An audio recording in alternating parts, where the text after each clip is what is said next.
Nous sommes en démocratie depuis la révolution démocratique de 1991. La Troisième République est née de la Constitution de 1992 et il y a eu 20 années de pratique. Nous avons vu nos institutions à l'œuvre pendant 20 ans et nous avons fait l'expérience malheureuse d'un coup d'État militaire qui a plongé le pays là où il est aujourd'hui.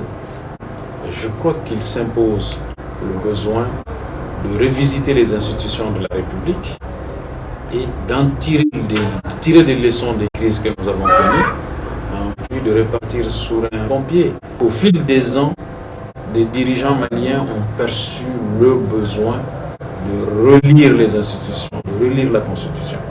Alors, après un tel tremblement de terre que nous avons connu en 2012, rébellion, coup d'État, effondrement de l'armée, effondrement de l'État, je crois qu'il serait bien sage de penser à relire la Constitution.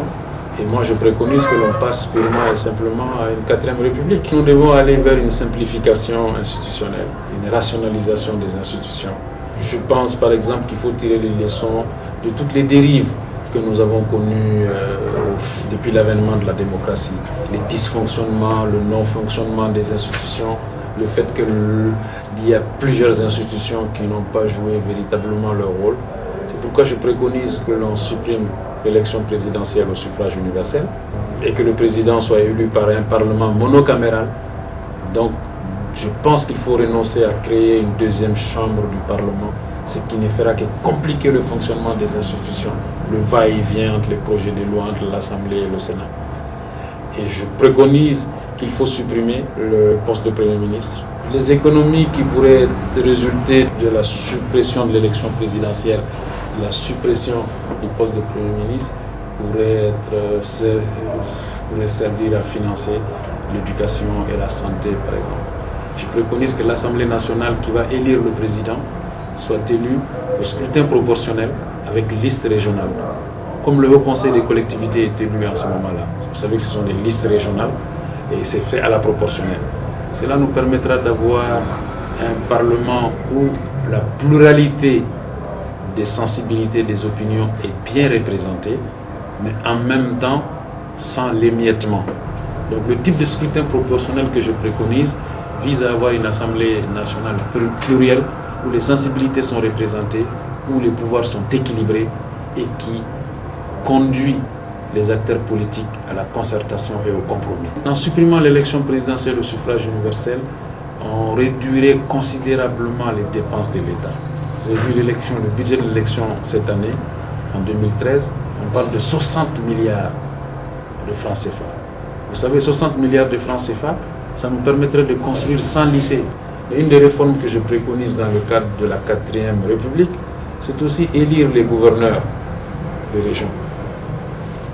Il faut élire les assemblées régionales, comme on le fait aujourd'hui, mais qu'il y ait un véritable exécutif régional qui est également élu. À mon avis, ce serait un important approfondissement de la décentralisation. Et ça permettrait aux populations de choisir ceux qui, tous les jours, ont un impact direct sur leur vie. Si l'élection présidentielle coûte cher à l'État, en vérité, nous devons faire des efforts de ce point de vue-là. Sans compter qu'on réduirait considérablement la corruption politique qui est induite par une élection au suffrage universel. Notre constitution qui s'inspire de la constitution française de 1958 crée un président de la République, même dans le contexte de la France, qui est quasiment un monarque. Alors, dans le cadre d'un pays africain comme le Mali, où les tendances à la personnalisation du pouvoir sont très fortes, un président élu au suffrage universel pendant 5 ans, qui n'est responsable devant rien, devant personne, mais ça peut représenter un danger.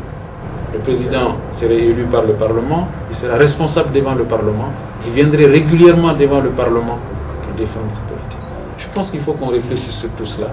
Et nous avons besoin dans ce pays-là, après tout ce que nous avons connu, d'institutions fortes.